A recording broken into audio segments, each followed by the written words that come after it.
And what yesterday's announcement is about protecting some of the most vulnerable people in our society. Look, we already know anyone who's in hospital, in a hospital bed, they're there because they're vulnerable. They're already ill. There's already something that's making them, ill and vulnerable. And the last thing you want to do is expose them to this horrible virus if it can be prevented. Now, I'm not pretending, nobody is, that you can have a 100% method of protecting them. But what you can do is reduce the chances of them becoming affected. And I think it is perfectly reasonable to say to everyone that works in health and care that you take this vaccine. Some 93% have had at least one shot, and that's fantastic to see. There's still around 100,000, we estimate, in the NHS that have not. But over the coming months, we will work with them, the NHS will work with them in the most positive, constructive way to help them make that positive decision to take the vaccine. Yeah, 37% chance is still pretty high, though, isn't it? Would it not be better? Well, what would you like, Kay? Would you like a 100% chance?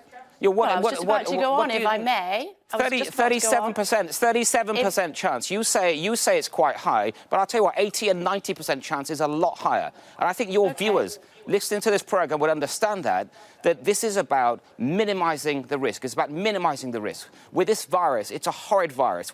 Sadly, we know so many people that have been affected. You may know, I know people. I've lost loved ones to this, but lots of people have listening to this program. And I think what they would expect, that if you are in a vulnerable situation, if you're in a hospital bed, you're in a care home, you're at your home receiving domiciliary care, they don't want to know that care worker that is perhaps visiting some 10 people that day, if they are infected and perhaps they're asymptomatic, do you want them going around every house and infecting 10 of their people that they're seeing them? Of course you don't.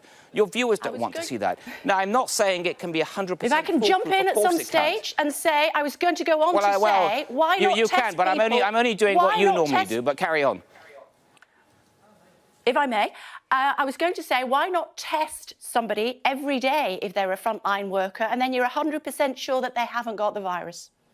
We do that anyway. The NHS will do that in I don't know if it's exactly every day, but in the NHS and in care homes, people will be tested regularly precisely for the reason that you pointed out earlier, that when you take vaccines, of course, your chance of being infectious is a lot less, but it's not foolproof. And that's why having the vaccine alongside regular testing is the best way that we can go and protect everyone in any way that we can. You test people twice a week, I believe, in the NHS. Why not test them every day? I think that it's about regular testing, and I leave that up to the clinicians to decide not every day, though, is it? I think the clinicians should decide how often people need to be tested and the types of tests that are taken. But I think as long as there is regular testing and people have taken the vaccine, and of course there are other controls in place in a hospital, other infection controls and measures, I think all of these taken together makes the conditions for those vulnerable people as safe as they possibly can be. And again, that's really at the heart of yesterday's announcement. I'm reading in the newspaper this morning that over 65s in France will not be allowed access to restaurants, on trains, etc., unless they've had their booster. Is that something that you might look at? We're not looking at that yet. You're very focused on our booster program, as you would imagine, over 10.6 million boosts, I think, throughout the UK so far already, a record number of bookings, many people coming forward. I think in due course, we will have to look at what constitutes vaccination. But at this point, the most important thing is that anyone that's eligible gets out there and gets their boost.